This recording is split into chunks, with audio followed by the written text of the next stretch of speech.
The bitter cold of the winter night stung Bethany Wilson's face as she urged her horse faster along the treacherous mountain path.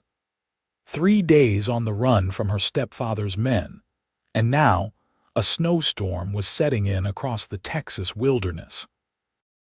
It was 1876, and Del Rio, her destination and hope for a new beginning, seemed impossibly far away in the gathering darkness.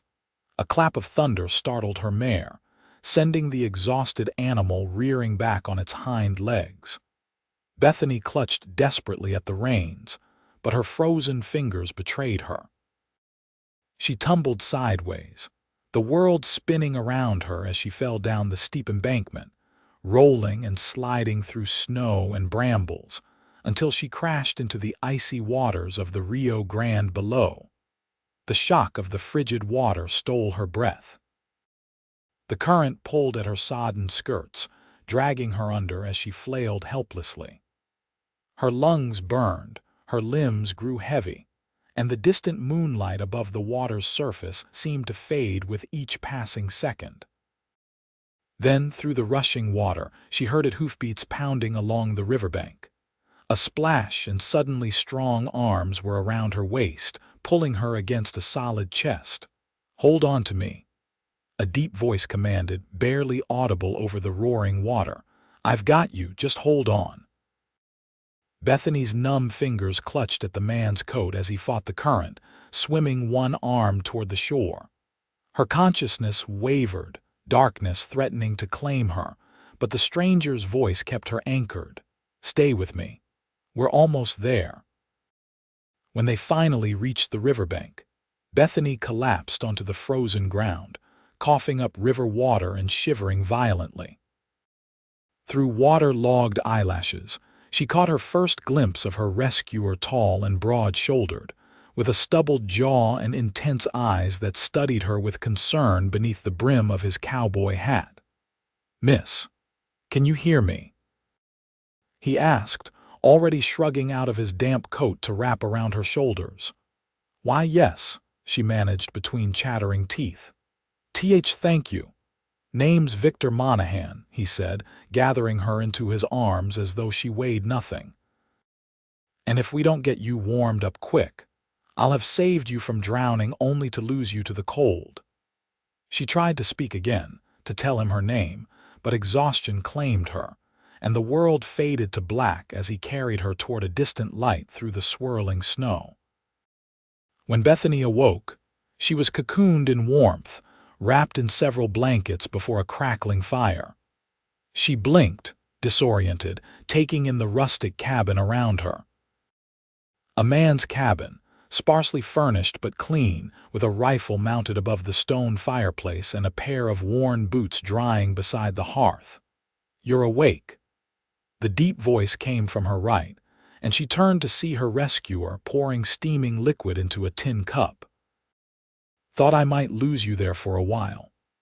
In the firelight, she could see him properly, now younger than she'd first thought, perhaps 30, with dark hair that curled slightly where it touched his collar.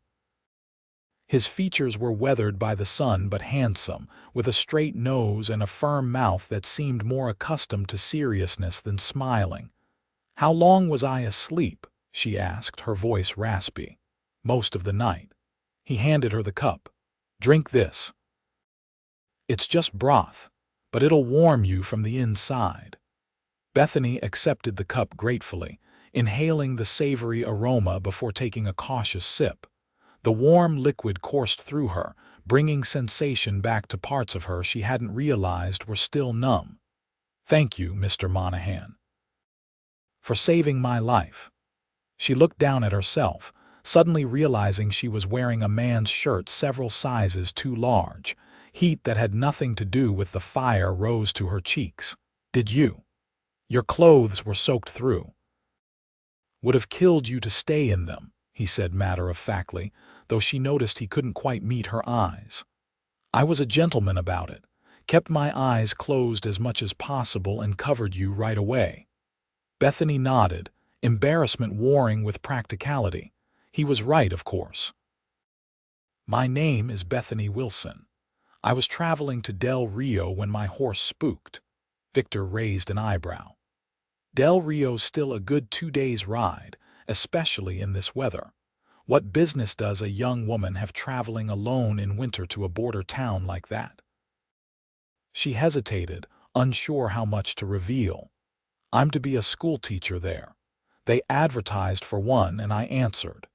It wasn't entirely untrue. She had seen the advertisement, and she did intend to apply for the position. But it wasn't the reason she'd fled her stepfather's ranch in the middle of the night with little more than the clothes on her back, and the money she'd secretly saved over 3 years. Victor studied her, and she had the unnerving feeling he could see right through her half-truth. Well, Miss Wilson, you're welcome to stay here until the storm passes. My cabin's not much, but it's warm and dry. You're very kind, but I wouldn't want to impose. It's no imposition. Can't exactly send you back out into a blizzard, can I? A hint of a smile softened his features. Besides, my ma would turn in her grave if I didn't show proper hospitality to a lady in distress. Bethany returned his smile tentatively. Then I gratefully accept, but please call me Bethany. Bethany, he repeated, and something in the way he said her name sent a curious warmth through her that had nothing to do with the fire or the broth. Rest now. We'll talk more in the morning. She wanted to ask him more about himself, about this place, about how far they were from anywhere her stepfather's men might look for her, but exhaustion tugged at her again, and her eyelids grew heavy. The last thing she saw before drifting off was Victor Monahan adding another log to the fire, his profile strong against the dancing flames. Morning arrived with pale sunlight filtering through the cabin's small windows. Bethany woke to the smell of coffee and bacon, her stomach rumbling in response. She sat up, wincing at the soreness in her muscles from yesterday's ordeal. Victor stood at the iron stove, his back to her as he turned strips of bacon in a cast-iron skillet. He'd changed into a fresh shirt, the sleeves rolled up to reveal muscular forearms. His gun belt hung over the back of a chair, the revolver within easy reach. "Good morning," she said, gathering the blanket around herself as she swung her legs over the side of the bed. He glanced over his shoulder. "Morning. Your clothes are dry. Hung them behind that screen in the corner. Breakfast is almost ready." Bethany thanked him and made her way to the privacy screen. Her dress and petticoats were indeed dry, if somewhat wrinkled. As she dressed, she listened to Victor moving around the cabin, the domestic sounds oddly comforting after days of fear and vigilance. When she emerged, he had set 2 plates on the small table. "Nothing fancy," he said, gesturing for her to sit. "Just bacon, biscuits, and coffee." "It looks wonderful." She settled into the chair, suddenly ravenous. "I haven't had a proper meal in days." Victor's eyes sharpened at that. "You've been on the trail a while, then?" Bethany hesitated, then nodded. There was something about this quiet, serious man that inspired trust. 3 days. "I left, rather suddenly." "Running from something?" he asked bluntly, pouring coffee into her cup. She stiffened. "What makes you say that? Most people don't travel alone in winter unless they're running to something important or from something worse." He sat across from her, his gaze steady. "And most school teachers would have proper arrangements, not be caught in a blizzard after dark." Bethany looked down at her plate, debating how much to reveal. Finally, she sighed. "Yes, I'm running. My stepfather, he's not a good man. After my mother died last year, She swallowed hard. "He arranged a marriage for me, to his business partner, a man 3 times my age who's buried 2 wives already." Victor's jaw tightened. "And you didn't want this marriage." "I refused. So my stepfather locked me in my room, said he'd keep me there until I came to my senses." She met Victor's eyes defiantly. "I climbed out the window with what little money I'd saved and rode away on my mother's old mare. I heard he's offering a reward for my return." What's your stepfather's name? Victor asked, his voice carefully neutral. Charles Blackburn. He owns the Double B Ranch near Austin. Victor nodded slowly. I've heard of him. Man's got a reputation. Not a good one, I imagine, Bethany said bitterly. No, Victor took a sip of his coffee. But Del Rio's a good choice. It's growing fast, and a town like that needs a school teacher. They might not ask too many questions if you're qualified. I am. I taught at a school in Boston before my mother remarried and we came west. Bethany relaxed slightly, grateful he wasn't judging her. Are you? Will you tell anyone you found me? Victor's expression softened. No, Bethany. Your secret's safe with me. Relief washed through her. Thank you. She took a bite of the surprisingly tender biscuit. What about you? Do you live here alone? Just me and my horse, he confirmed. I raise cattle on the land around here. Nothing fancy, but it's mine. A hint of pride colored his voice. Worked as a trail boss for years. Saved every penny and bought this place 2 years ago. It's lovely, she said sincerely, looking around the small but well-built cabin with new appreciation. A smile ghosted across his lips. You're kind to say so, but I know it's humble. Still, it's peaceful. No one bothers me out here. No family, she asked, then immediately regretted the personal question. I'm sorry, that's none of my business. It's all right.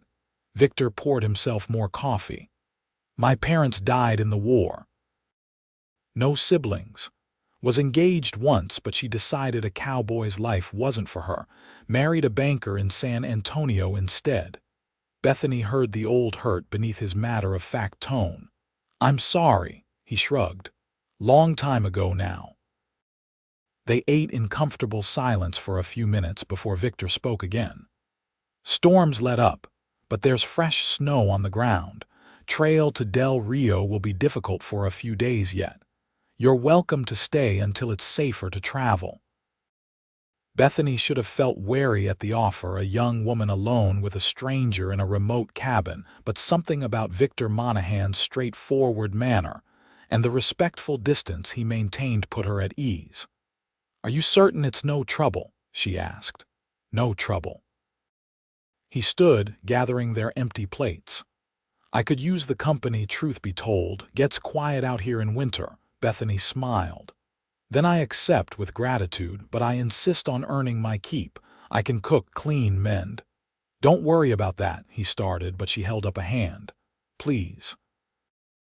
I'd feel better if I contributed something. Victor studied her for a moment, then nodded. All right, but you're still recovering. Today, just rest. After breakfast, Victor went out to tend to his horses and check his small herd of cattle. Bethany, despite his instructions to rest, found herself unable to sit idle. She explored the cabin, noting its sparse but thoughtful furnishings, a bookshelf with well-worn volumes of poetry and history, a handsome quilt on the bed that must have been made by his mother, a drawer of carefully mended clothes. By the time he returned, stomping snow from his boots on the porch, she had swept the floor, washed the breakfast dishes, and started a pot of bean soup using supplies from his pantry. Victor paused in the doorway, surprise evident on his face as he took in the tidied cabin and the simmering pot on the stove. You didn't have to do all this, he said, hanging his coat and hat on pegs by the door. I wanted to, she replied. It helps me feel useful. And cooking always settles my mind when I'm worried. He nodded in understanding. Something smells good. Just bean soup. I hope you don't mind that I used some of your salt pork and the last of the onions. Mind, I haven't had home-cooked soup in months. He rubbed his cold hands together. Thank you. That evening, they shared the soup with cornbread Bethany made from the cornmeal in his stores. As they ate by lamplight, the conversation flowed more easily. Victor told her about his cattle operation, his plans to expand in the spring, and the neighboring ranchers, the closest being 5 miles away. What about Del Rio? She asked. What's it like? Victor considered the question. growing fast. The railroad's coming through soon, which will change everything. It's rough in places, saloons and such, but there are decent folks too. The kind who'd welcome a new schoolteacher." He paused. "There's a widow there, Mrs. Hernandez, runs a boarding house for respectable women. You might find lodging with her." Bethany nodded, grateful for the information. "And work. Besides the teaching position, I mean, if that doesn't come through. There's the hotel shops. Del Rio's not just a cattle town anymore, but teaching would suit you better, I think." She raised an eyebrow. "You've known me just one day. How would you know what suits me?" A faint smile touched his lips. "I'm observant. You speak like an educated woman. You've got books in your saddlebags, I saw them when I brought your things in. And you've got patience. I can tell." "How can you tell that?" "The way you measured the cornmeal, precise but not fussing. The way you listened when I talked about cattle breeding, which couldn't have interested you much." Bethany laughed. "You're very perceptive, Mr. Monahan." "Victor," he corrected. "If you're cooking in my kitchen, you might as well use my given name." "Victor," she repeated, liking the sound of it. Later, as they prepared for sleep, the question of sleeping arrangements arose. The cabin had only the one bed. "You take the bed," Victor said firmly. "I'll sleep by the fire." "I can't put you out of your bed again. You're not putting me out, I'm offering." His tone brooked no argument. "I've slept on worse than a cabin floor in my time." Bethany wanted to protest further but saw the stubborn set of his jaw. "Thank you. You're very kind." "Not particularly," he said gruffly. "Just decent." But as Bethany settled into his bed that night, listening to the occasional creak of floorboards as Victor shifted on his bedroll near the fire, she thought that in a world where men like her stepfather existed, simple decency was a rare and precious thing indeed. The next day dawned clear but cold. Victor left after breakfast to check fence lines damaged in the storm, promising to return by midday. Bethany took the opportunity to wash her hair with water heated on the stove and to thoroughly clean the cabin. She found mending in a basket shirts with torn seams and socks with holes and set to work with needle and thread. When Victor returned, cheeks ruddy from the cold, he stopped short at the sight of his cabin. The floors gleamed, the windows sparkled despite the frost at their edges, and the smell of baking filled the air. "What's all this?" he asked, removing his hat. Bethany looked up from the shirt she was mending. "I hope you don't mind. I found flour and sugar and thought I'd bake bread." And there was mending. He crossed to her side, taking the shirt from her hands. It was one of his favorites, torn across the shoulder last month and set aside to fix when he had time, which was never. "You didn't have to do this," he said, but his voice was warm with appreciation. "I like being busy." She stood, brushing breadcrumbs from her skirt. "And it's the least I can do." Their eyes met, and something shifted in the air between them, a moment of connection that left Bethany slightly breathless. Victor cleared his throat and stepped back. "I brought back a rabbit," he said, gesturing to his saddlebag. "Thought we might have stew tonight." "That sounds wonderful. I'll prepare it." They worked together in the small kitchen space, Victor cleaning and cutting the rabbit while Bethany chopped the vegetables she'd found in his root cellar. There was an easy rhythm to their movements, as though they'd done this 100 times before. "You never said how old you are," Victor remarked as he worked. 22, she replied. "And you?" 31. "You've accomplished a lot, having your own ranch at your age." Victor shrugged. "Started young, worked hard, that's admirable, just necessary." He glanced at her. "What about you? What was your plan beyond escaping your stepfather?" Bethany considered the question. "To be independent, to never again be at the mercy of someone else's decisions about my life." She added carrots to the pot. "I want to teach, yes. But more than that, I want to build something that's mine." Victor nodded. I understand that, do you? She asked, genuinely curious. Yes, he met her gaze. Freedom's the most valuable thing a person can have, worth fighting for, worth risking everything for. She smiled, feeling truly understood perhaps for the first time since her mother died. Exactly. That night, after a dinner of rabbit stew that Victor claimed was the best he'd ever tasted, they sat by the fire. Victor pulled out a deck of cards. Know how to play poker? He asked.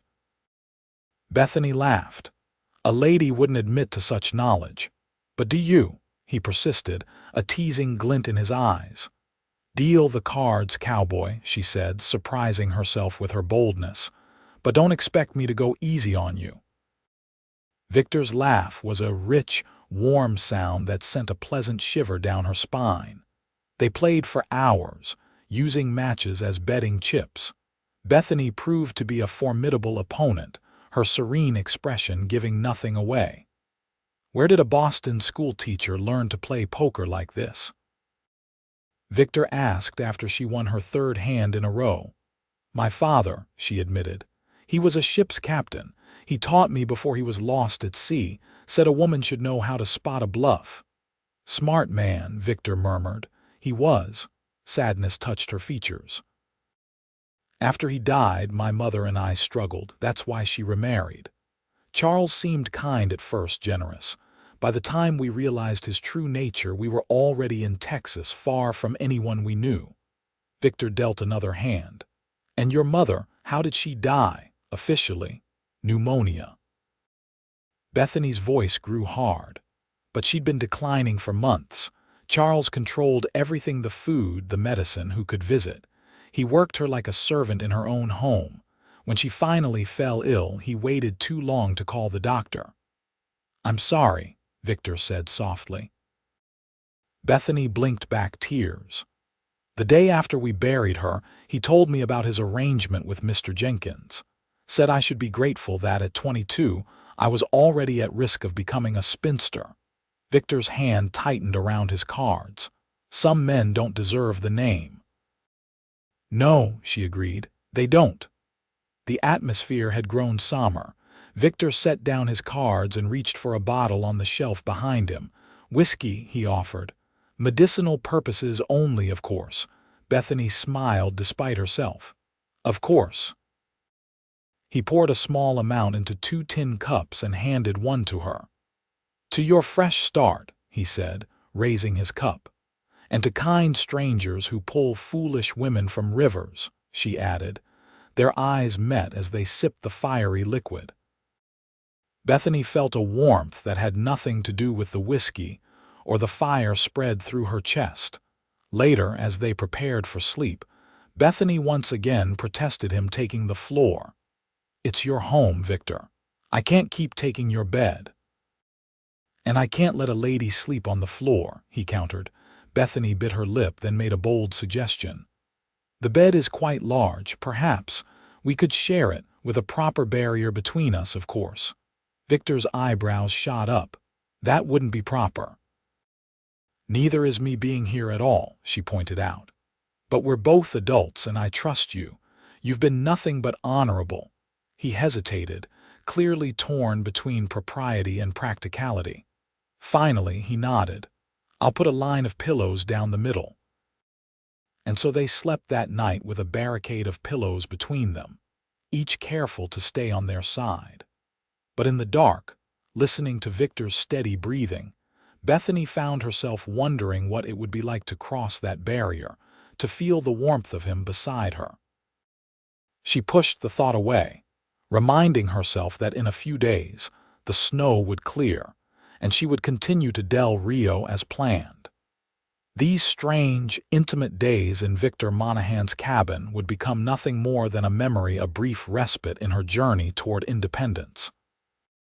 The next morning, however, brought unexpected news. Victor returned from checking his closest neighbors, the Parkers, with a troubled expression. What is it? Bethany asked, setting down the shirt she was patching.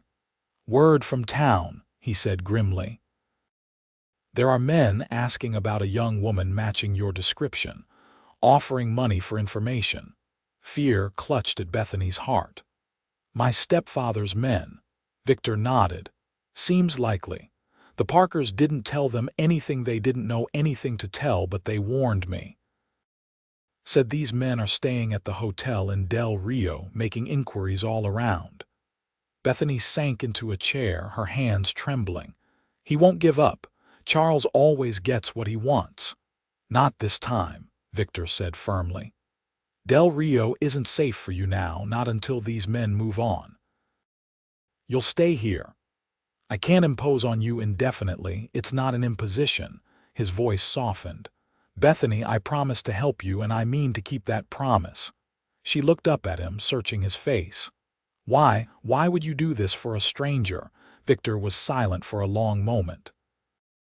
Maybe you're not a stranger anymore, he finally said, his voice low. Maybe I care what happens to you. The admission hung in the air between them, fraught with unspoken meaning. Bethany felt her cheeks warm under his steady gaze. Thank you, she whispered. I don't know what I would have done if you hadn't found me that night. You'd have found another way, he said with certainty. You're stronger than you know. His faith in her, this man who barely knew her, touched something deep inside Bethany. She stood and, on impulse, crossed to him and pressed a kiss to his weathered cheek. Thank you for believing in me, she said softly. Victor remained perfectly still, but she could feel the tension in him, see the slight darkening of his eyes. For a breathless moment she thought he might turn his head, might capture her lips with his own. Instead, he stepped back, clearing his throat. I need to check the cattle, he said, his voice rougher than usual. The storm drove them into the South Valley. After he left, Bethany pressed her fingers to her lips, wondering at her own boldness and the fluttering sensation in her stomach when she'd been close to him. It was foolish, she told herself. She was still in danger, still running. There was no place in her life right now for these confusing feelings. And yet, as she moved around the cabin that had begun to feel like home in just a few short days, she couldn't help but imagine what it would be like to stay. To build a life here, with a man who respected her intelligence and valued her independence. A man who looked at her not as property to be traded, but as a person to be cherished. When Victor returned that afternoon, he brought news that further complicated matters. Parker says there's a town meeting tomorrow night. These men looking for you plan to attend to ask publicly for information. He hung his hat on its peg. I should go, hear what they are saying. Is that safe? Bethany asked, concern evident in her voice. Safer than not knowing what they are up to. He ran a hand through his hair.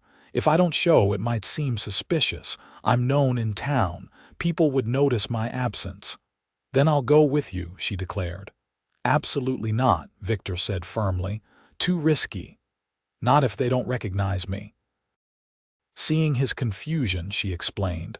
I have some of my mother's clothes in my saddlebags, things I couldn't bear to leave behind, including her widow's bonnet and veil.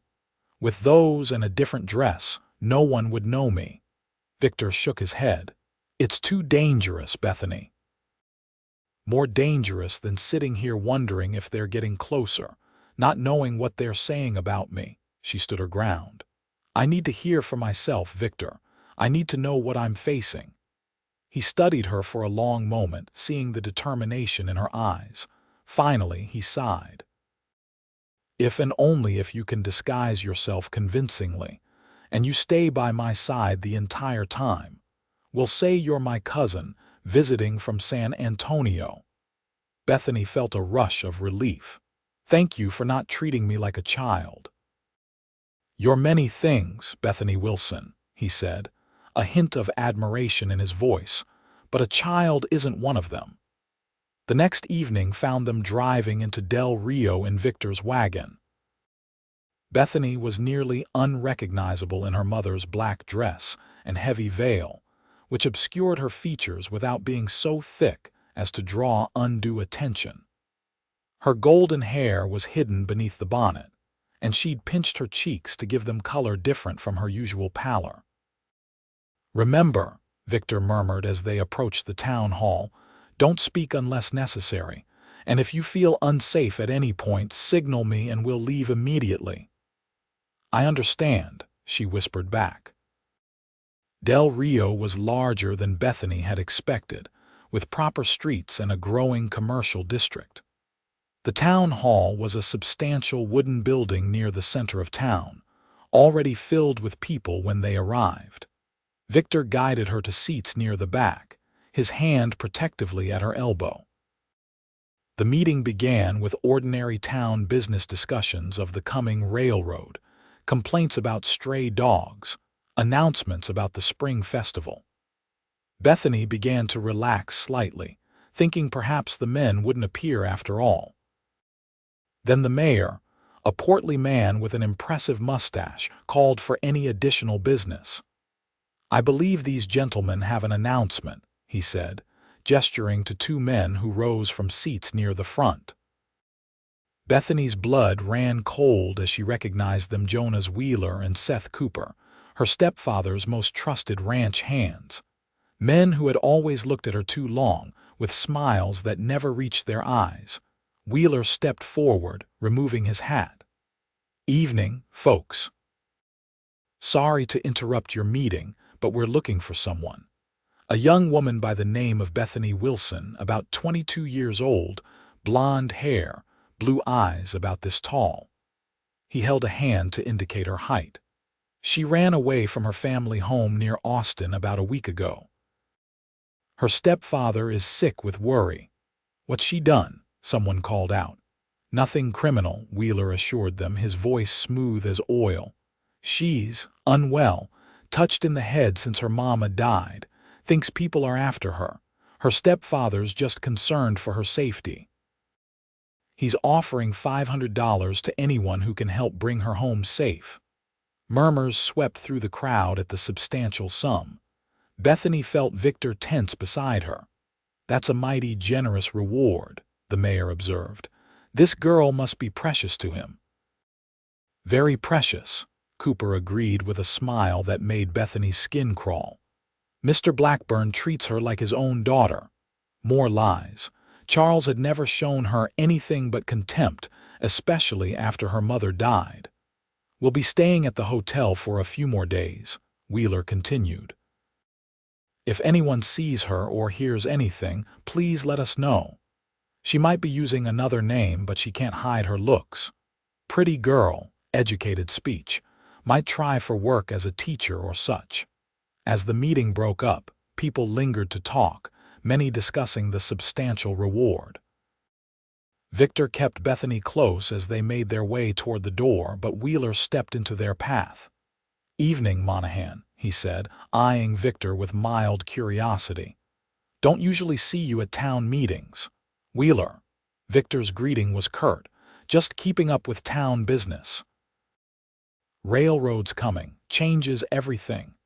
Wheeler nodded, then his gaze shifted to Bethany, partially hidden behind Victor. "Who's your friend?" "My cousin," Victor said smoothly. "Mrs. Spencer, visiting from San Antonio, recently widowed." Wheeler tipped his hat toward Bethany. "Madam. Sorry for your loss." Bethany nodded silently, keeping her head slightly bowed as a grieving widow might. "You're a ways out from town, Monahan," Wheeler continued. "You see any sign of a young woman on the trail these past few days? Blonde, pretty, might have been on a gray mare." Victor's expression remained impassive. "No, been busy with my own affairs. Storm kept me close to home." Wheeler studied him for a moment too long, then nodded. "Well, if you do see anything, there's good money in it. Mr. Blackburn's generous to those who help him." "I'll keep that in mind," Victor said, his tone neutral. As they walked back to the wagon, Bethany kept her composure, but once they were away from town, she began to tremble. "They're lying," she said, her voice shaking with anger. "Charles doesn't care about my well-being. He cares about his arrangement with Jenkins, about not being defied." Victor's hands tightened on the reins. "I believe you. $500, she whispered. That's enough to tempt anyone. Not anyone, Victor corrected quietly.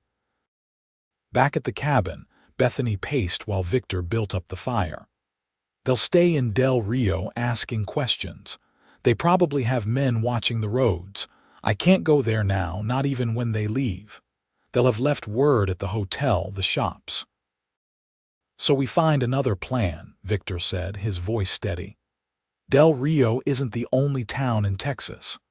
But it was the farthest I could get on my savings, she admitted. I have barely $20 left. Victor was silent for a moment, poking at the fire. What if you stayed here? He finally asked, not looking at her. Bethany stared at him. Here. But for how long? As long as you need. Now he turned, meeting her gaze directly. Bethany, I have a proposition for you. A business arrangement, if you will. She tensed. What kind of arrangement? I need help around here. The ranch is growing, and I can't manage it all alone anymore. I've been thinking of hiring someone, but... He gestured around the small cabin. Not much room for a hired hand, and most cowboys wouldn't bother with the garden or the chickens I want to add come spring. So you're offering me employment? She asked cautiously. Yes, room, board, and wages, in exchange for help with the cooking, gardening, and eventually teaching. Teaching, she repeated, confused. Victor nodded. There are half a dozen ranch families within 10 miles. Children with no schooling to speak of. Parker was saying just last month they ought to pool resources, build a small schoolhouse. In the meantime, the children could come here if there was a teacher. Bethany's mind raced with the possibilities. You'd build a school, start smaller. Clear out the old storage shed, fix it up as a classroom. If it works out, maybe build something proper later. He watched her carefully. You'd be safe here. No one would think to look for a runaway bride on a small cattle ranch teaching local children. The plan was sound, Bethany had to admit. And the idea of teaching again, of having purpose beyond mere survival, was deeply appealing. And you, she asked softly, what do you get from this arrangement? Something flickered in Victor's eyes, an emotion she couldn't quite name. Good meals. A well-kept home. The satisfaction of putting your education to use for children who need it. He paused. And company. I didn't realize how lonely it was out here until you came. Bethany felt a flutter in her chest at his admission. It's a generous offer, Victor. It's a practical one, he countered. For both of us. She knew she should be cautious. She'd fled one man who sought to control her life. She shouldn't rush into dependency on another. And yet, Victor had shown her nothing but respect. He'd saved her life, protected her, and now offered her a path to the independence she craved. I accept, she said firmly, on one condition, name it. That if at any time either of us wishes to end the arrangement, we do so with honesty and without recrimination. She held his gaze. I need to know I'm free to leave if I choose. Victor nodded solemnly. You have my word.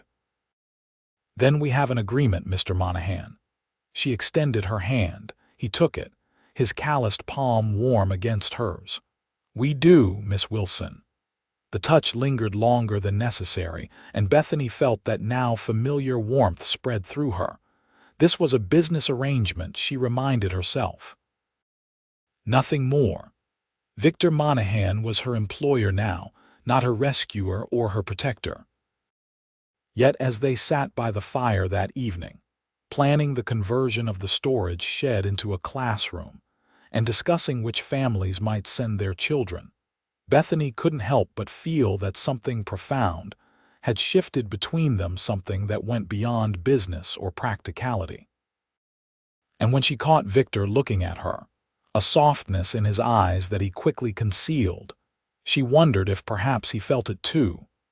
The next few weeks passed in a flurry of activity as Bethany and Victor settled into their new arrangement. The storage shed was cleared, scrubbed, and transformed into a modest classroom with a blackboard, a teacher's desk, and 3 long tables with benches for students. Victor rode to neighboring ranches, announcing the school's opening, and returned with promises from 4 families to send their children, 8 students in all, ranging from 6 to 14 years old. Bethany threw herself into preparations, developing lessons appropriate for the varied ages and abilities, sewing curtains for the classroom windows, and planning a garden that would feed them through the coming seasons. She wrote letters to each family, introducing herself as Miss Wilson, the new teacher from back east, explaining that classes would begin in 2 weeks' time. Meanwhile, she and Victor established a comfortable domestic routine. They rose early, breakfasted together, and worked on their respective tasks throughout the day. In the evenings, they shared meals, played cards or checkers, and talked about books, about cattle, about their pasts and their hopes for the future. Victor proved to be well-read despite his lack of formal education, with strong opinions on everything from politics to poetry.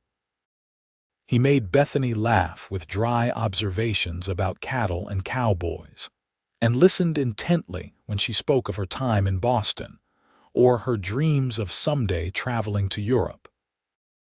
The barricade of pillows between them in bed gradually diminished, first to a single pillow, then to an unspoken agreement to stay on their respective sides. Yet sometimes in the night, Bethany would wake to find they had drifted toward each other in sleep, her back against his chest or his arm draped over her waist. On those mornings, they both pretended not to notice, rising quickly and speaking of practical matters.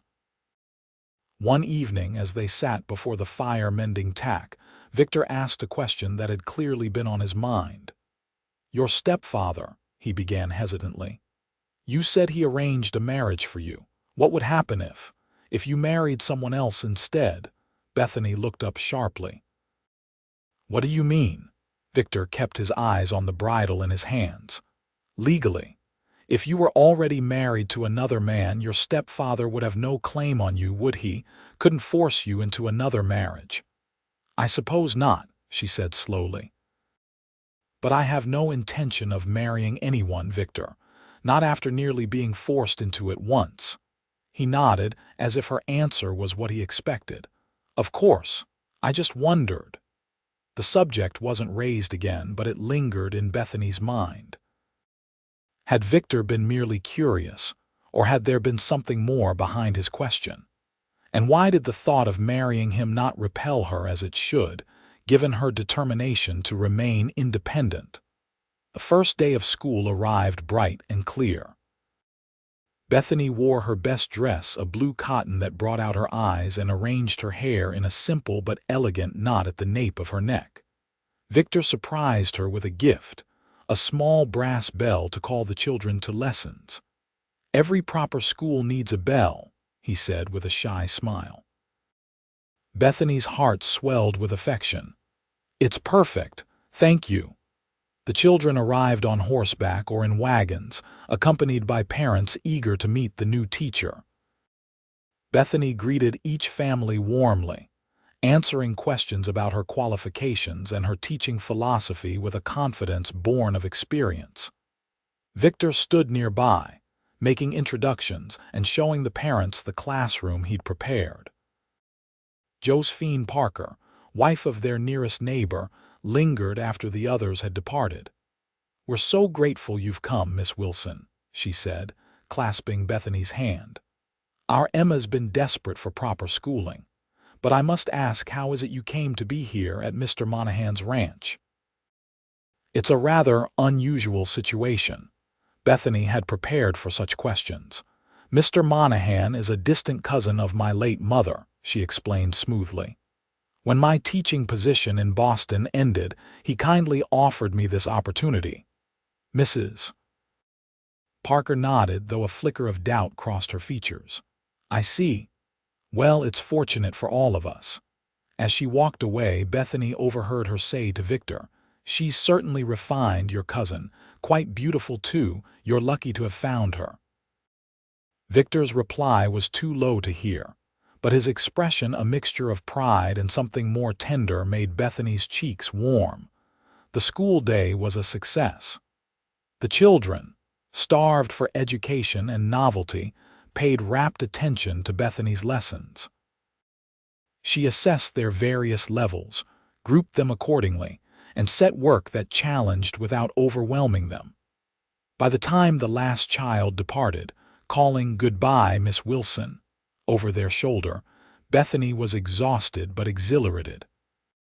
Victor found her in the classroom, erasing the blackboard. "You were magnificent," he said from the doorway. Bethany turned, surprised by the admiration in his voice. "You watched for a while." He stepped into the room, looking around at the space transformed by her presence. "You have a gift, Bethany. Those children adore you already." "They're eager to learn," she said modestly. "That makes teaching a joy. It's more than that." Victor moved closer. "You see them really see each one. The shy one, the bold one, the one who understands quickly, and the one who needs more time. You make them all feel valued." Touched by his perception, Bethany set down the eraser. "Thank you for this opportunity, Victor, for all of it." "I should be thanking you," he said quietly. "This place. It feels different with you here. Better." The air between them seemed to thicken with unspoken words. Victor's eyes dropped to her mouth, and Bethany felt herself swaying slightly toward him. For a breathless moment, she thought he might kiss her, thought she might let him. Instead, he cleared his throat and stepped back. "I should check the fence in the north pasture before dark. Parker mentioned seeing riders near there yesterday." "Riders?" Bethany's moment of happiness evaporated, replaced by familiar fear. "Do you think?" "Probably just travelers," Victor reassured her. "But I'll check anyway." After he left, Bethany sat at her teacher's desk, her mind troubled. It had been weeks since their trip to Del Rio. Wheeler and Cooper must have moved on by now, taken their search elsewhere. But what if they hadn't? What if they were still looking, expanding their search to outlying ranches? And what of that moment with Victor just now? The way he'd looked at her, the way she'd wanted him to close the distance between them. It complicated everything. She was his employee, living under his roof, dependent on his protection. Any romantic entanglement would jeopardize the independence she'd fought so hard to achieve. Yet when Victor returned at dusk, reporting no sign of strangers and smiling warmly at the stew she'd prepared, Bethany couldn't deny the flutter in her chest or the pleasure she took in his company. "To the school's first day," he said, raising his coffee cup in a toast. "To new beginnings," she replied, touching her cup to his. Their eyes met over the rims, and Bethany knew with sudden certainty that despite all her plans and precautions, despite all her determination to remain unattached and independent, she was falling in love with Victor Monahan. The realization should have terrified her. Instead, it filled her with a quiet wonder, like watching the sunrise break over the Texas hills. Spring arrived in earnest, transforming the landscape around the ranch. Wildflowers bloomed across the meadows, the trees leafed out in vibrant green, and Bethany's garden flourished under her careful attention. School continued 3 days a week, with the children making remarkable progress under her guidance. Victor added a small henhouse as promised, and Bethany delighted in collecting fresh eggs each morning. The ranch prospered too. A successful calving season increased their herd by nearly 30%. Victor hired a young cowhand named Tommy to help with the cattle, building him a small bunkhouse behind the main cabin. With Tommy handling some of the ranch work, Victor had more time to assist Bethany with the school and garden. They worked side by side, their easy companionship deepening with each passing day. Victor taught her to ride properly, to shoot a rifle, to identify the native plants and their uses. Bethany taught him to read music, to dance a simple waltz, to bake bread that didn't resemble a brick. If the neighbors noticed the growing affection between them, they kept their observations to themselves. To the outside world, they remained Miss Wilson the schoolteacher and Mr. Monahan the rancher, a professional arrangement of mutual benefit. But in the quiet evenings, as they sat on the porch watching the sunset paint the sky in brilliant oranges and pinks, something more precious than professionalism bloomed between them. They no longer pretended not to notice when they woke tangled together in the morning. Victor's hand would linger when he helped her down from her horse. Bethany would find reasons to touch him, straightening his collar, brushing lint from his shoulder, letting her fingers graze his when passing the coffee pot. It was during one such sunset that Victor finally spoke of what had been building between them. "Bethany," he said, his voice unusually hesitant, "there's something I need to ask you." She turned to him, noting the serious set of his features. "What is it?" Victor took a deep breath. "These past months, having you here, it's been the happiest time of my life." Bethany's heart quickened. "For me as well. I know we started this as a business arrangement. You needed safety, I needed help." He met her eyes. "But it's become something more than that, at least for me." "For me too," she admitted softly. Victor reached for her hand, his calloused fingers entwining with hers. "I love you, Bethany Wilson. I think I've loved you since the night I pulled you from that river. You're the strongest, kindest, most beautiful woman I've ever known." Tears pricked at Bethany's eyes. "Oh, Victor, I'm not asking you to give up your independence," he continued earnestly. "The school, the garden, those are yours. I want you to have them, to have everything that makes you happy. But I want to share my life with you properly. As your husband, if you'll have me." Bethany looked down at their joined hands, emotion overwhelming her. She had sworn never to marry, to maintain her hard-won freedom. Yet here was Victor, offering not a cage but a partnership, not ownership but love. "Before I answer," she said carefully, "I need to know something. Is this proposal at all related to your question months ago, about my stepfather's claim on me if I were married to someone else?" Victor's expression grew troubled. "I won't lie to you. I've worried about your safety ever since we learned those men were looking for you. Marriage would give you legal protection from your stepfather's schemes." He squeezed her hand. "But that's not why I'm asking. I'm asking because I love you, and I want to build a life with you, a real life, not just an arrangement."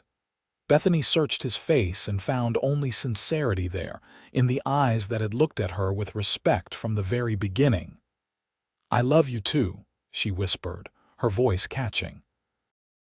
"And yes, Victor Monahan, I will marry you." The joy that transformed his features was like sunrise breaking through clouds. He gathered her into his arms, holding her as though she were precious beyond measure. "You've made me the happiest man in Texas," he murmured against her hair. When he finally kissed her, their first kiss, it was gentle and reverent, a promise sealed in the golden light of sunset. Bethany melted into him, feeling truly safe for the first time since her mother died. They were married 2 weeks later in a simple ceremony at the Parker Ranch, with the schoolchildren as attendants and neighbors as witnesses. Bethany wore a cream-colored dress she'd sewn herself, with wildflowers in her hair. Victor, uncharacteristically nervous, stumbled over his vows but looked at his bride with such adoration that several of the women dabbed at their eyes. The celebration afterward was joyous music and dancing, feasting and laughter. As evening fell, the newlyweds returned to their cabin, now truly their shared home. Victor carried Bethany across the threshold, both of them laughing at the formality after months of living under the same roof. Yet there was a new intimacy between them as they closed the door on the world outside. No more barriers of pillows, no more pretending not to notice their attraction. Victor cupped Bethany's face in his hands, looking at her with a hunger that made her breath catch. "My wife," he said wonderingly. "My husband," she replied, rising on tiptoe to kiss him. That night, they discovered each other fully for the first time, learning the language of touch and pleasure with gentle passion. Afterward, lying in each other's arms, Bethany felt a profound contentment. She had found not just safety but love, not just independence but partnership. "Happy," Victor murmured, stroking her hair. "Completely," she answered truthfully. Summer passed in a haze of happiness. The school term ended, but Bethany continued tutoring a few of the older children who wanted to prepare for further education. She and Victor expanded the garden, added more chickens, and began planning improvements to the cabin: a proper kitchen, another bedroom, a larger porch. Then, on a sweltering August afternoon, riders appeared on the horizon. Victor, who had been helping Bethany hang laundry, stiffened at the sight. "Get inside," he said, his voice tense. "Stay there until I call for you." Bethany followed his gaze and felt ice form in her veins. Even at a distance, she recognized Wheeler and Cooper, along with two other men she didn't know. "Victor, please, Bethany." His expression was grim. "Trust me." She nodded and retreated to the cabin, her heart pounding. Through the window, she watched as Victor walked calmly to meet the approaching riders, his hand resting casually on the revolver at his hip. The men reined in several yards from Victor. Wheeler tipped his hat in mock politeness. "Monahan," he called. "Long time no see, Wheeler." Victor's posture was relaxed, but Bethany could see the tension in his shoulders. "What brings you to my property?" "Just following a lead," Wheeler replied. "Remember that girl we were looking for back in the spring, Blackburn's stepdaughter?" "Word is a young blonde woman's been teaching school hereabouts. Thought we'd check it out." "The schoolteacher is my wife," Victor said evenly. "Bethany Monahan. We married in May." Wheeler's eyes narrowed. "Your wife, huh? Convenient." "Nothing convenient about it," Victor countered. "Just a man lucky enough to find a good woman willing to put up with him." Cooper leaned forward in his saddle. "Mind if we meet this wife of yours? Just to be certain." "I do mind," Victor said, his voice hardening. "My wife doesn't entertain strange men when I'm not present, and I've got work to do." "You seem mighty protective, Monahan," Wheeler observed. "Almost like you've got something to hide." "I'm protective of what's mine," Victor replied, "as any man would be." The standoff stretched for several tense seconds before Wheeler chuckled, the sound devoid of humor. "All right, then. But Blackburn's offering $1,000 now for information about his stepdaughter. That's a lot of money, enough to make a man reconsider what or who he might be hiding." "Not interested in Blackburn's money," Victor said coldly. "Now, if you gentlemen don't mind, this is private property." Wheeler's smile didn't reach his eyes. "We'll be in town a few days, in case you remember seeing anything useful." The men wheeled their horses around and rode away, but the threat lingered in the air like the metallic scent before a storm. When Victor came inside, his face was drawn with worry. "We need to leave," he said without preamble. "Tonight." "Leave," Bethany echoed. "But the ranch, the school, none of that matters if they take you back to Blackburn." Victor took her hands. "I don't trust Wheeler. He's suspicious, and $1,000 is enough to make him keep digging. He might talk to the Parkers, learn that you appeared suddenly around the same time Blackburn's stepdaughter disappeared." "But where would we go?" Bethany asked, her mind racing. "North," Victor said decisively. "I have a friend in Colorado. He's been trying to get me to join him in a cattle operation near Denver for years. We could start fresh there, where Blackburn has no influence." Bethany's heart sank at the thought of leaving the home they'd built together, the school, the garden just coming into its full harvest. Yet she knew Victor was right. Wheeler wouldn't give up, not with that much money at stake. "How soon can we be ready?" she asked, straightening her shoulders. Relief flooded Victor's features. "We'll pack only what we need. Tommy can drive the wagon with our things. I'll ride alongside. We'll leave after dark. The next hours passed in a flurry of activity. Bethany packed clothes, books, her mother's few mementos. Victor gathered essential tools, seeds from the garden, and the strongbox containing their savings. Tommy, loyal and unquestioning, prepared the wagon and harnessed their strongest team. As dusk fell, Bethany took one last walk through the garden, touching the plants she'd nurtured from seeds. Victor found her there, tears streaming silently down her cheeks. "I'm sorry," he said softly, gathering her into his arms. "I know how much this place means to you." "It's not the place," she whispered against his chest. "It's what we built here, our first home together." "We'll build another," he promised. "A better one, where you'll be safe." Bethany nodded, drawing strength from his embrace. "I know, and we'll be together. That's what matters most." They left under cover of darkness, the wagon creaking quietly down the trail away from the ranch. Victor rode alongside, rifle across his lap, watching for any sign of pursuit. Bethany sat beside Tommy on the wagon seat, her heart heavy yet resolute.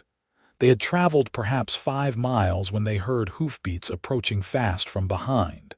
Victor signaled for Tommy to stop the wagon, positioning himself between the approaching rider and Bethany. "Who's there?" he called, rifle raised. "It's me, Monahan. Parker." The voice carried clearly through the night air. Victor relaxed slightly as their neighbor rode into view. "Parker, what are you doing out this late?" James Parker reined in his horse, breathing hard. "Thank God I caught you." "Wheeler and his men are at my place, asking questions about Mrs. Monahan. My Josephine told them you'd headed north, but I'm not sure they believed her. They're planning to ride out to your ranch at first light." "We appreciate the warning," Victor said grimly. Parker nodded. "Josephine wanted me to give you this too." He handed over a cloth-wrapped bundle. "Food for the journey, and to tell you, well, that Emma will miss her teacher something fierce." Bethany's throat tightened with emotion. "Please tell Mrs. Parker thank you. And tell Emma to keep reading those books I gave her." "I will." Parker hesitated. Wheeler mentioned something else. Said Blackburn himself is in San Antonio now, heading this way. "Whatever you did to cross that man, Mrs. Monahan, you'd best put a lot of distance between you and Texas." Fear shot through Bethany at the news that her stepfather had come personally to retrieve her. Charles Blackburn was not a man who delegated important matters or forgave defiance. "We intend to," Victor assured Parker. "Thank you, James, for everything." Parker tipped his hat. "Godspeed to you both." They pushed on through the night, stopping only briefly to rest the horses. By dawn, they had crossed the county line and were heading steadily northward. They avoided towns and main roads, taking less traveled paths through the vast Texas landscape. On the 3rd day, they reached the Red River, the border between Texas and Indian Territory. As they prepared to cross, Tommy suddenly stiffened, pointing to the south. "Riders," he said quietly, "coming fast." Victor squinted against the sun. 4 of them could be Wheeler. Bethany's blood ran cold. "How did they find us?" "Doesn't matter now," Victor said grimly. "Tommy, get Mrs. Monahan across the river. I'll hold them off." "Victor, no." Bethany clutched his arm. "Come with us." "There's no time for all of us to cross safely," he said, his voice gentle but firm. "The wagon will be slow in the water. I'll buy you time." He cupped her face in his hands. "I'll find you, Bethany. Whatever happens, I'll find you." Tears blurred her vision as he kissed her fiercely. Then he was helping her onto the wagon seat beside Tommy, who looked terrified but determined. "Head for Fort Smith," Victor instructed the young cowhand. "My friend James Ward owns the livery there. He'll help you." Tommy nodded. "I'll get her there safe, boss. I swear it." Victor slapped the lead horse's flank and the wagon lurched forward toward the river. Bethany looked back through her tears to see her husband dismounting, taking position behind a fallen log with his rifle ready. The crossing was treacherous, the river swollen from recent rains. The wagon swayed alarmingly as the horses struggled against the current. Behind them, Bethany heard the distant crack of rifle fire. One shot, two, three, then silence. "Victor," she whispered, her heart in her throat. They were halfway across when the wagon lurched suddenly, tilting to one side as a wheel caught on something beneath the surface. Tommy fought with the reins, trying to steady the terrified horses. "Hang on, Mrs. Monahan," he shouted as the wagon tilted further. Bethany clutched the seat, but a violent jolt sent her tumbling over the side into the rushing water. The shock of it was like that first night all over again, the cold, the disorientation, the terror of being swept away. She broke the surface, gasping for air, and heard Tommy shouting her name. The current was carrying her downstream, away from the wagon, away from the shore. Her sodden skirts pulled her down and she struggled to stay afloat, memories of another night in another river flashing through her mind. Victor had saved her then. But Victor was behind them, facing Wheeler and his men. Victor might be no. She couldn't think that. She wouldn't. With renewed determination, Bethany fought against the current, kicking off her shoes and trying to angle herself toward the northern shore. She had survived too much, come too far, to die here in this river. Her strength was failing when she felt something solid beneath her feet, a sandbar. Standing shakily, water still up to her waist, she looked around to get her bearings. The wagon was nowhere in sight, but the northern shore wasn't far. She could make it. Step by painstaking step, she waded through the water until finally, exhausted, she collapsed onto the muddy bank. For long minutes, she simply lay there, breathing in great gulps of air, grateful to be alive. But what of Victor? And Tommy? Forcing herself to her feet, Bethany scanned the river in both directions. Upstream, she spotted the wagon it had made it across, though one wheel was clearly damaged. Of Tommy, there was no sign, and across the river where Victor had made his stand, nothing. No movement, no sign of horses or men. Despair threatened to overwhelm her, but Bethany pushed it down. She couldn't give up now. Victor had told Tommy to head for Fort Smith to find James Ward. That would be her destination, too. First, though, she needed to find the wagon and Tommy if he was still with it. Gathering her remaining strength, she began walking upstream along the riverbank, her sodden dress heavy around her legs. She had gone perhaps half a mile when she heard a voice calling her name. "Mrs. Monahan! Mrs. Monahan!" Tommy appeared around a bend in the river, leading the team of horses still hitched to the listing wagon. His face broke into a relieved smile when he saw her. "Thank God!" he exclaimed. "I thought I'd lost you. I'm all right," she assured him, though she was shivering despite the warm day. "The wagon broke a wheel," Tommy confirmed. "But we can fix it enough to get to Fort Smith, I reckon." Bethany nodded, then asked the question that had been tormenting her. "Did you see? Was there any sign of Mr. Monahan?" Tommy's face fell. "No, madam. There was a lot of shooting, then nothing. I couldn't see across the river from where we ended up." Hope and fear warred within her. No news could be good news. Victor might have driven Wheeler off, might even now be following their trail, or he might be lying dead on the Texas side of the Red River. "We need to keep moving," she said, pushing away the terrible thought. "Mr. Monahan said to find James Ward in Fort Smith." Tommy nodded. "I can fix this wheel enough to get us there. Might take a few hours." While Tommy worked on the wagon, Bethany changed into dry clothes from their supplies. Her mind raced with possibilities. If Victor was alive, he would come after them as promised. If he wasn't. She couldn't bear to finish the thought. Instead, she focused on the immediate future.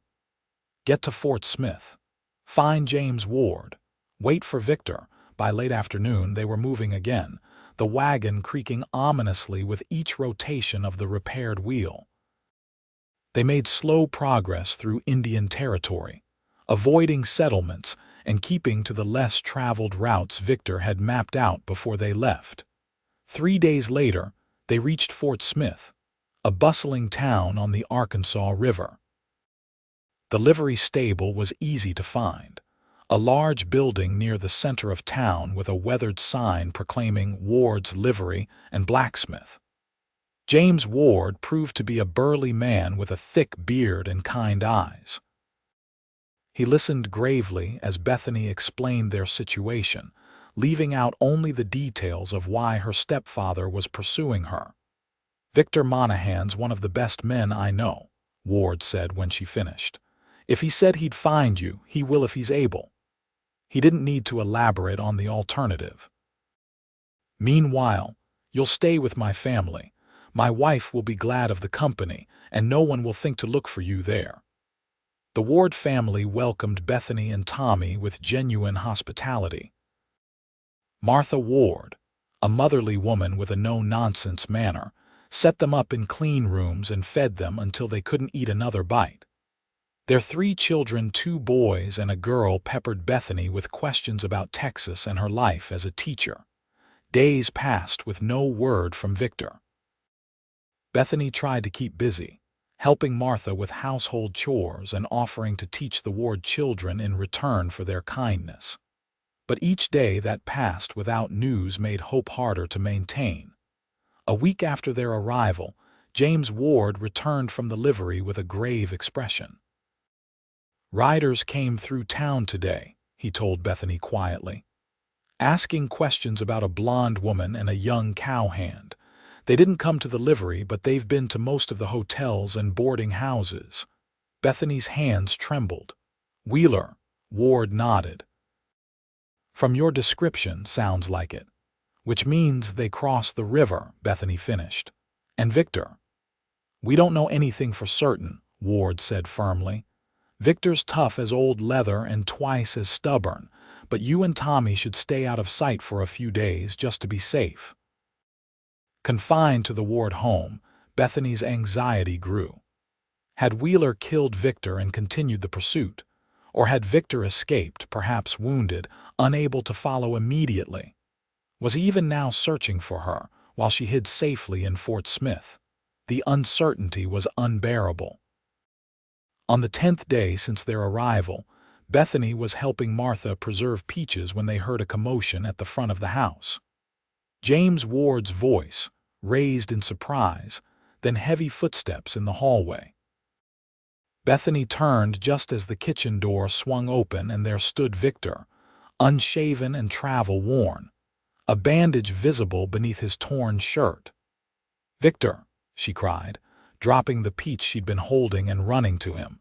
He caught her in his arms, holding her so tightly she could barely breathe. "Bethany," he murmured into her hair, "my Bethany." She pulled back just far enough to look at him, hands frantically checking him for injuries. "You're hurt. What happened? How did you find us?" "Took a bullet in the shoulder," he admitted. "Nothing serious. Wheeler and his men caught up to me at the river, but I managed to drive them back. By the time I crossed, you and Tommy were gone." His eyes darkened with remembered fear. "I wasn't sure if you'd made it across safely. When I found the tracks from the wagon heading north, I followed, praying the whole way." Bethany pressed her forehead to his chest, breathing in his familiar scent beneath the dust of the trail. "I was so afraid you were dead. Takes more than Wheeler to kill me." Victor tilted her face up to his. "Especially when I have you to come back to." Their reunion was joyous but brief. Victor, though downplaying his injury, was clearly exhausted. Martha Ward insisted he rest, cleaning and rebandaging his wound while Bethany sat beside him, unwilling to let him out of her sight. "Wheeler's still looking," Victor told them grimly when they were alone. "And I heard in a town back a ways that Blackburn himself is with them now." Bethany's blood ran cold. "Charles is here, in Arkansas," Victor nodded. He's determined, I'll give him that, but so am I. He squeezed her hand. James has offered to sell me a stake in the livery. We could stay here, start over. Is it safe? Bethany asked. If they're already in town. Fort Smith is bigger than Del Rio. Easier to blend in. Victor's expression hardened. And I'm done running. Bethany, you're my wife. Legally, your stepfather has no claim on you now. If he tries to take you by force, he'll be the one breaking the law. She wanted to believe it was that simple. But Charles Blackburn was wealthy and influential, used to bending the law to his will. What if he doesn't care about the law? She asked softly. Victor's jaw set in a determined line. Then he'll have to go through me, and I won't be caught off guard again. The next morning, James Ward returned from the livery with troubling news. Wheeler and 3 men were asking all over town about newcomers, he reported. Offering money for information. Someone's bound to talk eventually. Victor nodded, unsurprised. Then we face them on our terms. No more hiding, no more running. Victor, Bethany began, fear clutching at her heart. Trust me, he said, taking her hands. I have a plan. The plan, as it turned out, was both simple and audacious. Victor and James would spread word through town that the livery was hosting a small gathering that evening to welcome James's new business partner and his wife, recent arrivals from Texas. The news would almost certainly reach Wheeler and Blackburn. They'll come, Victor predicted. But they'll come to a public place, with witnesses. The marshal's office is right across the street. If they try anything, they'll be the ones breaking the law. Bethany was terrified but saw the logic. A confrontation was inevitable, better to have it on their terms with allies around them. That evening, dressed in her best clothes, a blue dress Martha had altered for her, Bethany stood beside Victor in the livery office, as neighbors and business acquaintances of the Wards arrived to meet them. Victor played his part perfectly, shaking hands and introducing himself as James's new partner, recently arrived from Texas with his schoolteacher wife. Bethany pasted a smile on her face and made pleasant conversation, all while watching the door with dread. Would Charles recognize the strategy for what it was? Or would his arrogance lead him straight into Victor's trap? An hour into the gathering, the answer came. The livery door swung open and Charles Blackburn strode in, flanked by Wheeler and another man. Bethany's heart hammered against her ribs at the sight of her stepfather still immaculately dressed, his silver hair perfectly groomed, his expression one of cold authority. His gaze swept the room and locked onto her. A smile that didn't reach his eyes curved his lips.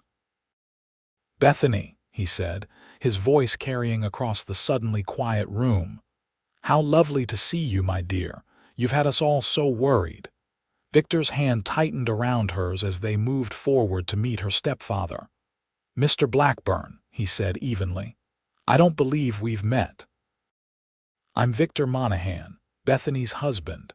Blackburn's smile didn't waver, but something dangerous flashed in his eyes.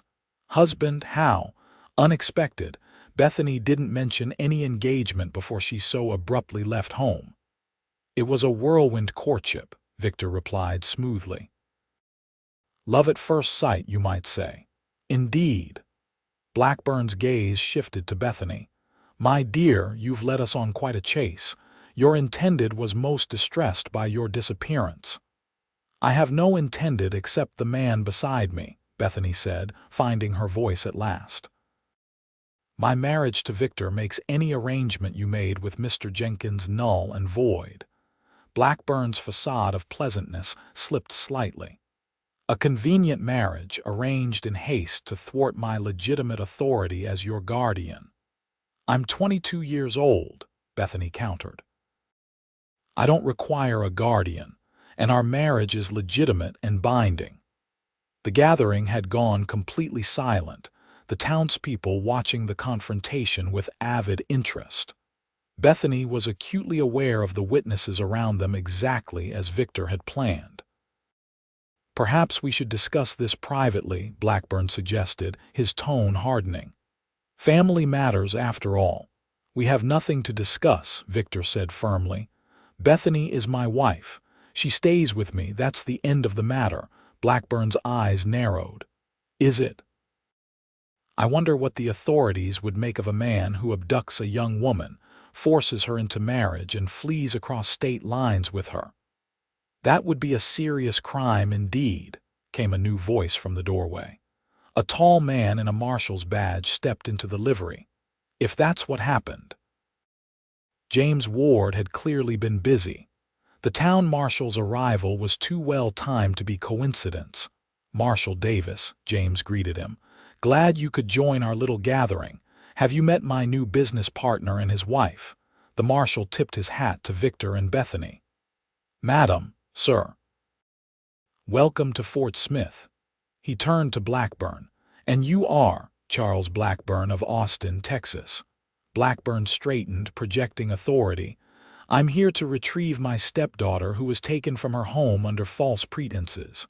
Taken, the marshal raised an eyebrow. Mrs. Monahan, were you taken against your will? No, Marshal, Bethany said firmly. I left my stepfather's home of my own accord to escape a forced marriage he had arranged for me to a man 3 times my age. I met Victor later and we married for love. Wheeler stepped forward. She's confused, Marshal. Been that way since her mother died. Mr. Blackburn only wants what's best for her. I'm not confused, Bethany snapped. I'm perfectly sound of mind, as anyone who knows me can attest. She gestured to the Wards and the townspeople who had been getting to know her. My stepfather locked me in my room when I refused to marry his business partner. I escaped and fled for my freedom. The marshal studied her thoughtfully, then looked at Blackburn. Do you have any legal documentation giving you authority over your adult stepdaughter? Blackburn faltered for the first time. Her mother's will placed her in my care. Until I was of age, Bethany interjected, which I am. Do you have documentation of this supposed marriage? Blackburn demanded, turning to Victor. A wedding license, witnesses. Right here, James Ward spoke up, producing a paper from his pocket. Signed by Reverend Phillips, who performed the ceremony with myself and my wife as witnesses. Filed with the county clerk last week. Bethany stared at the document in surprise. It was not their original marriage certificate from Texas, but a new one, dated just days ago. Victor squeezed her hand in silent communication, another part of his plan, ensuring their marriage was legally recognized in Arkansas. Blackburn's face darkened as he realized his position was weakening. This changes nothing. The girl has property coming to her from her mother, property that's being held in trust. If there's an inheritance at stake, the marshal said, that's a matter for the courts, not for men with guns tracking a woman across state lines. He fixed Blackburn with a stern look. Mr. Blackburn, you have no legal right to remove Mrs. Monahan from her husband. If you believe you have a claim on property belonging to her, you can file it through proper legal channels. This isn't over, Blackburn said, his voice low with fury. He turned to Bethany. Your mother would be ashamed of what you've become. My mother would be proud that I refuse to be sold like cattle, Bethany replied steadily, just as she would have been ashamed of how you treated her in her final months. Goodbye, Charles. I suggest you return to Texas. There's nothing for you here. For a moment she thought he might lunge at her, such was the rage in his eyes. But with the marshal watching and the room full of witnesses, Blackburn mastered himself. With a curt nod to Wheeler, he turned on his heel and strode from the livery, his men following. The marshal lingered. I'll keep an eye on them, make sure they leave town, he promised.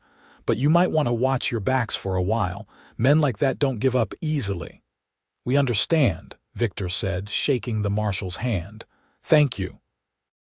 When the gathering finally dispersed, Bethany sagged against Victor in exhaustion and relief. Is it truly over? she whispered. With Blackburn, perhaps not entirely, Victor admitted, but he knows now that taking you by force would be kidnapping, a federal crime. And with the marshal aware of the situation, he'll think twice before trying anything in Fort Smith. The marriage certificate, Bethany said, looking up at him. How did you arrange that? Victor smiled sheepishly. James suggested it. Our Texas certificate might not hold up here if challenged. So we renewed our vows in a manner of speaking. Reverend Phillips was very understanding when James explained the situation. Bethany laughed despite her exhaustion. So we're married twice over now. Just making extra sure, Victor said, pressing a kiss to her forehead. I'm not taking any chances with you, Bethany Monahan. In the weeks that followed, they settled into life in Fort Smith. Victor became James Ward's full partner in the livery, while Bethany, true to her calling, opened a small school in a vacant building behind the livery. Tommy chose to stay with them, working as a blacksmith's apprentice and proving to have a natural talent for the trade. They rented a small house near the river, and for the first time, Bethany had a home that was truly her own, shared with the man she loved. They planted a garden together, built furniture for their modest parlor, and began to put down roots in the community.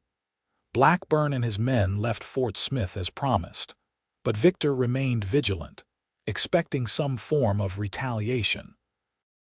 It came 6 months later, not in the form of men with guns, but a legal notice contesting Bethany's right to her mother's inheritance.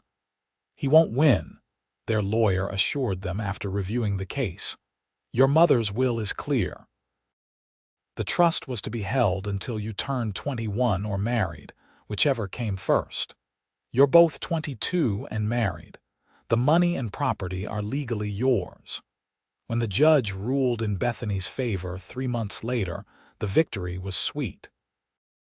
The inheritance wasn't vast, some jewelry, a small sum of money and a parcel of land in Massachusetts that had belonged to her grandmother, but it represented freedom from Charles Blackburn's final attempt to control her. What will you do with it?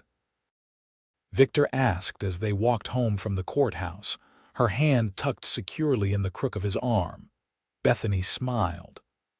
I thought perhaps we might expand the school. There are so many children in town who need education, and our little schoolroom is already crowded. Victor laughed, pulling her close. Always the teacher. It's who I am, she said simply. It's one of the many things I love about you, he replied, kissing her in the middle of the street, heedless of the scandalized looks from passing matrons. 1 year to the day after Victor had pulled Bethany from the Rio Grande, they stood together on the banks of the Arkansas River. The setting sun painted the water gold and crimson, not unlike that fateful night when their paths had first crossed. You ever regret it? Bethany asked softly. Having to leave your ranch, coming here, Victor turned to face her, his expression serious. Not for a single moment. Land, cattle, buildings, they can all be replaced. You can't. She leaned into him, resting her head against his chest. I used to dream of independence, of being beholden to no one. And now, he asked, a hint of uncertainty in his voice. Bethany smiled up at him. Now I dream of our future together. The school, the livery, perhaps children of our own someday, and I realize that true freedom isn't about being alone. It's about choosing who to share your life with. Victor's arms tightened around her. I'm the lucky one in that choice. We both are, she whispered, rising on tiptoe to kiss him as the last rays of sunlight danced across the water. 10 years later, the Monahan School was the pride of Fort Smith, a proper building with 4 classrooms, serving children from across the region. Victor had expanded the livery into a successful business that included a stagecoach line connecting Fort Smith to the railroad. Their home, a handsome 2-story house near the edge of town, rang with the laughter of their 3 children, 8-year-old James, named for their friend who had helped them in their time of need. 6-year-old Margaret, who had her mother's golden hair and her father's serious expression. And 3-year-old Elizabeth, a spirited child who already showed signs of her mother's determination. Bethany, now a respected educator and community leader, often reflected on the strange twist of fate that had led her to this life. If her horse hadn't spooked that night, if she hadn't fallen into the river, if Victor hadn't been riding by at that exact moment. But he had been there, had reached into the darkness and the cold and told her to hold on. And she had to him, to hope, to the belief that she deserved more than what her stepfather had planned for her. On quiet evenings, after the children were asleep, Bethany and Victor would often sit on their porch, her head on his shoulder, his arm around her waist, watching the stars appear one by one in the darkening sky.